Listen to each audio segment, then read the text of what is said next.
दोस्तों, स्वागत है आपका अपने हेल्पिंग हैंड चैनल में। मैं आज आप लोगों के लिए प्लूटो की राजनीतिक विचार के बारे में बताना चाहता हूं। तो प्लूटो के राजनीतिक विचार राजनीतिक क्षेत्र में अमृत हैं। प्लूटो के विचारों को राजनीतिक के क्षेत्र में सर्वोच्च स्थान देने का कारण है क्योंकि वह एक महान व्यक्तित्व के व्यक्ति थे। साथ ही राजनीतिक के जनक कहे जाने वाले अरस्तु के गुरु भी हैं। तो हम समझ सकते हैं कि राजनीति के क्षेत्र में उनकी कितनी अहम भूमिका रही होगी। प्लूटो ने राजनीतिक विचार विश्वव्यापी हैं एवं सर्वमान्य हैं। प्लूटो के राजनीतिक विचारों की अलौकिक विधि बहुत कम है क्योंकि उनके प्रत्येक विचार के आधार पर ही प्राय राजनीति के अर्थ की परिभाषा किया जाता है। तो आइए जानते हैं कि प्लूटो के राजनीतिक विचार क्या हैं। राज्य पर प्लूटो के विचार। प्लूटो ने अपने प्रसिद्ध एवं विख्यात पुस्तक द रिपब्लिक में अपने राज्य संबंधी विचारों को परिभाषित किया है। प्लूटो ने अपने राज्य को आदर्श राज्य के रूप में परिभाषित किया है, अर्थात ऐसे राज्य जहां न्याय व्यवस्था हो और वहां के शासक में विवेक, साहस और तृष्णा का भाव विद्यमान हो। प्लूटो राज्य को एक विशाल संपदा मानते हैं। उनके अनुसार राज्य व्यक्तियों का व्यापक रूप है। उनके अपने अनुसार व्यक्ति और राज्य के मध्य कोई भेद नहीं होना चाहिए। प्लूटो राज्य को एक मानवीय संस्था मानते हैं। प्लूटो अपने आदर्श राज्य हेतु आदर्श राजा की बात करते हैं जिसमें विवेक, साहस, तृष्णा तीनों तत्व विद्यमान होते हैं। प्लूटो के राजा संबंधी विचार। प्लूटो के दार्शनिक एवं गुणवान राजा को ही राजा की संज्ञा देते हैं।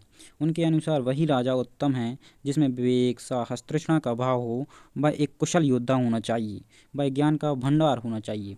प्लूटो के अनुसार राजा किसी भी संबंध में यह पूर्ण अधिकार होना चाहिए कि वह उससे आदेशों का पूर्ण पालन करा सकते हैं या नहीं, अर्थात वह एक निरंकुश राजतंत्र की बात करते हैं। निरंकुश राजा के साथ ही प्लूटो उसे संविधान की सीमाओं में भी बांध सकते हैं और वह यह बात भी कहते हैं कि राजा का निर्णय सदैव न्याय की ओर होना चाहिए। प्लूटो के साम्यवाद विचार। प्लूटो के साम्यवाद संबंधी विचार। प्लूटो ने अपने साम्यवाद को दो भागों में विभक्त किया है, संपत्ति का साम्यवाद और पत्नियों का साम्यवाद। तो आइए दोस्तों देखते हैं आप प्लूटो के शिक्षा संबंधी विचार क्या रहे हैं। प्लूटो ने अपने राजनीतिक विचार प्लूटो पॉलिटिकल थॉट में शिक्षा को सम्मिलित किया है। उनके अनुसार शिक्षा दार्शनिक शिक्षा होनी चाहिए, अर्थात जो व्यक्ति शिक्षा के प्रति जिज्ञासु होता है उसके पास आंतरिक अनुशासन के साथ साथ सद्गुणी व्यक्ति ही शिक्षित हो सकता है। प्लूटो के शिक्षा क्षेत्र को राज्य के नियंत्रण में रखें। राज्य अर्थात राजा। उनके अनुसार शिक्षा की व्यवस्था करना और उनका क्रियान्वयन करना राज्य का कार्य है और वह समानता के सिद्धांतों पर बल देते हुए कहते हैं कि स्त्री हो या पुरुष सभी को समान रूप से शिक्षा प्रदान करने का अधिकार होना चाहिए। वह शिक्षा को एक सामाजिक प्रक्रिया मानते हैं। प्लूटो एक महान राजनीतिक दार्शनिक के अनुसार स्त्री हो या पुरुष सभी को समान रूप से शिक्षा प्राप्त करने का अधिकार होता है। वह शिक्षा को एक सामाजिक प्रक्रिया मानते हैं। प्लूटो एक महान राजनीतिक एवं दार्शनिक थे। प्लूटो के समस्त विचारों को राजनीतिक का लेख माना जाता है। राजनीति के विकास में उनके विचार बेहद महत्वपूर्ण योगदान रहा है।